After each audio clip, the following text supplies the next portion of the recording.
আসসালামু আলাইকুম, সবাই কেমন আছেন? কি অবস্থা? আজকে প্রথমেই শুরু করছি গরুর মাংস রান্না দিয়ে। গরুর মাংস রান্না করছিলাম হাতে মেখে।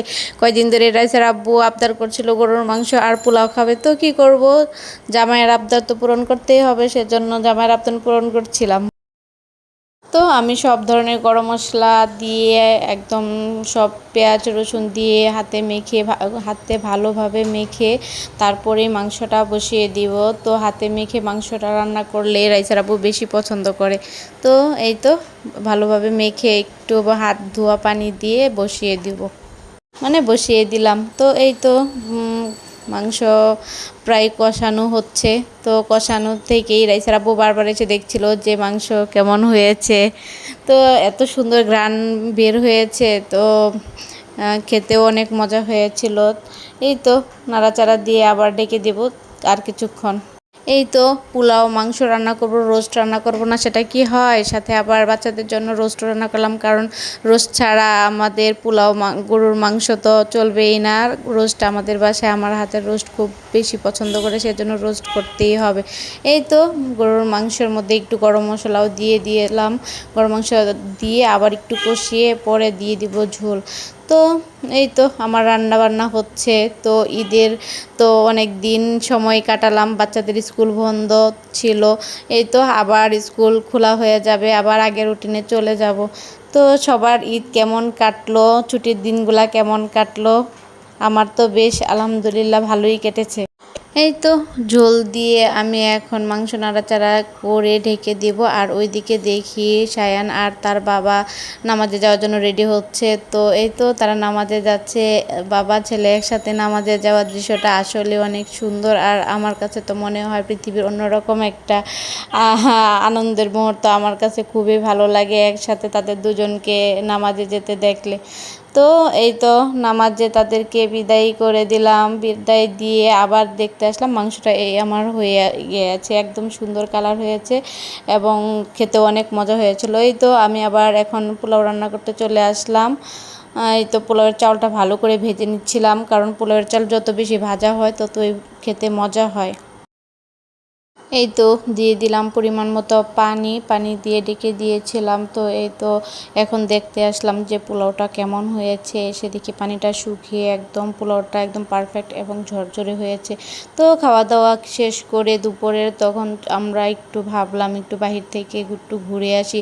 তো একটু রেডি হয়ে সেজে গুজে নিচ্ছিলাম বাইরে যাওয়ার জন্য। এই তো বাইরে যাওয়ার জন্য বের হচ্ছিলাম। তো একটু ঢংও করে নিচ্ছিলাম যে একটু বাইরে যাচ্ছি, কেমন লাগছে দেখি। এই তো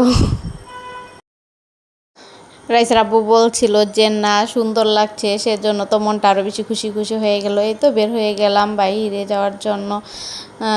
রাইসা সায়ান আর তার বাবা এই তো আগেই চলে গিয়েছিল। আমরা একটা গাড়ি নিয়ে এখন বের হয়ে গেলাম যাওয়ার জন্য। একটু এই তো আমরা চলে আসলাম নদীর পাড়ে। তো এই জায়গাটা রাইসার আব্বুর অনেক বেশি পছন্দ। রাইসার আব্বুর হাতে বেল, এই বেলটা আমরা প্রথমেই রাস্তায় বাজার বসেছে ওখান থেকে কিনে নিয়েছি। বেলটা এত সুন্দর ঘ্রাণ, আমি আর রেখে চলে আসতে পারলাম না, নিয়ে আসলাম। তো এখানে আসলে বেশ শান্ত পরিবেশ, নীরব নিরিবিলি, একদম ঠান্ডা আবহাওয়া ছিল। তো যেহেতু ঢাকাতে এত গরম, সেজন্য এখানে একটু অনেক ভালো লাগছিল।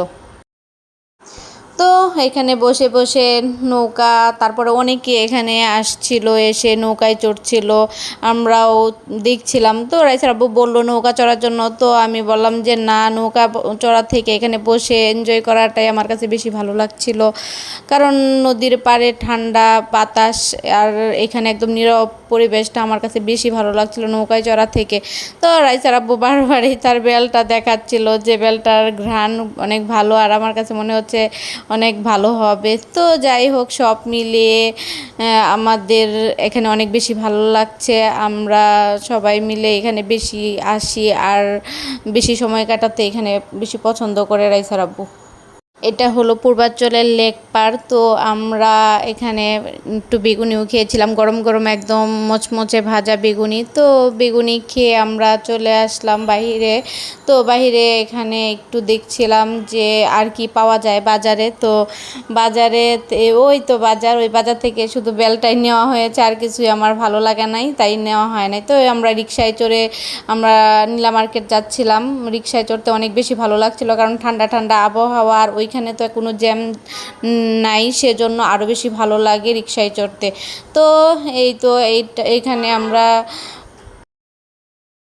নীলা মার্কেট চলে আসলাম। তো নীলা মার্কেটে এরকম অনেক ধরনের দোকান। তো দোকান এই সব খেতে একদমই ভালো লাগে না। তো আমরা এখন ফেস্টিভ্যালে চলে আসলাম। ফেস্টিভ্যালে আমরা কোনো রাইডে উঠি নাই, কারণ আমরা যেহেতু অলরেডি কিছুদিন আগে অনেক রাইড চড়ে এসেছি, সেজন্য শুধু দেখলাম, আর উঠতে ইচ্ছা করে না। এই তো ওই দিন শুক্রবার ছিল, সেজন্য এখানে অনেক ভিড় ছিল। এমনি দিন এত ভিড় থাকে না। তো বেশি ভিড়াভিড়ি, মানুষজন এত বেশি ভালো লাগছিল না, মনে হচ্ছিল তাড়াতাড়ি বের হয়ে যায়। এই তো এখানে বাচ্চারা রাইডে চড়ছিল। তো সায়ানকেও বললাম যে একটু চড়ো রাইডে। সায়ান বলল এটা বাচ্চাদের রাইড, সে চড়বে না, সে এখন মাশাল্লাহ অনেক বড় হয়ে গেছে। তো রাইসা চুড়ি কিনবে, তো সেজন্য চুড়ির কাছে আসলাম। তো রাইসাকে চুড়ি চয়েস করে দিচ্ছিলাম যে কোন চুড়িটা রাইসার ভালো লাগবে। তো এখানে একটা চুড়িও আমার কাছে ভালো লাগছিল না, রাইসার আব্বুর কাছেও ভালো লাগছিল না। আর এগুলা চুড়ি একদম কাচের, তো দেওয়ার সাথে সাথেই মনে হচ্ছিল যে ভেঙে যাবে এরকম। তো যাই হোক, আমরা এখান থেকে আবার একটু বাইরে চলে আসলাম। এই বেলুনগুলো তো আমার কাছে অনেক বেশি ভালো লাগে। তো চলে আসলাম একটা রেস্টুরেন্টে, ভাবলাম যে কিছু খেয়ে নেই। তো এই তো আমরা খাওয়ার জন্য এখানে একটু অপেক্ষা করব। তো দেখা যাক কি খাওয়া যাক। তো এত গরম লাগছিল, যেহেতু আমরা বাহিরে বসছি, ভিতরে বসতে ভালো লাগে না, সেজন্য ভাবলাম যে একটু বাহিরেই বসি। তো বাহিরে বসে ভাবলাম যে ফুচকা খাই। তো এই তো ফুচকা নিয়ে নিয়েছিলাম। ফুচকাটা এত মজা হয়েছিল, আমরা 3 প্লেট ফুচকা খেয়ে ফেলেছি। তো যাই হোক, আমরা না, আমি আর রাইসা বলতে গেলে, তার বাবা তেমন একটা খায় নাই।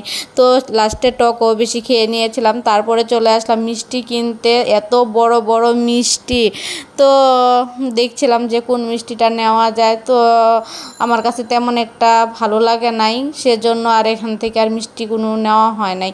তো মিষ্টি দেখে তারপরে আমরা চলে আসলাম এই তো আচারের দোকানে। তো রাইসার আব্বু তো আচার দেখলে একদম পাগল হয়ে যায়, যে আচার কিনবে। সে আসলে তেমন খায় না, আমাদের জন্যই সে কেনার চেষ্টা করে আর কি। তো আমারও তেমন একটা বাহিরের আচার খেতে ইচ্ছা করে না।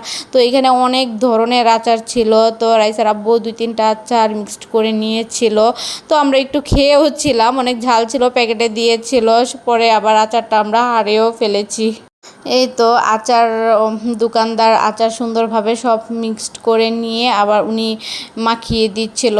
তো উনি মাখিয়ে দিচ্ছিল, আর আমরা একটু ওয়েট করছিলাম যে দেখি কী করে কীরকম হয়, একটু খেয়ে দেখি। এই তো দেখতে খুব লোভনীয় এবং সুন্দর সুস্বাদু ছিল, কিন্তু একটু বেশি ঝাল ছিল। তো আমরা একটু আচার খেয়ে চলে আসলাম। এখানে একটা রেস্টুরেন্ট ছিল, দোলনা ছিল রেস্টুরেন্টে। তো আমরা দোলনায় বসে একটু এনজয় করছিলাম এবং একটু রেস্ট করছিলাম। তো তারপর ওইখানে একটা কবুতর ছিল, আমার কাছে অনেক ভালো লাগছিল। আর এই হাঁসের মাংস নীলা মার্কেট যাবো আর দেখবো না, সেটা তো আর হয় না।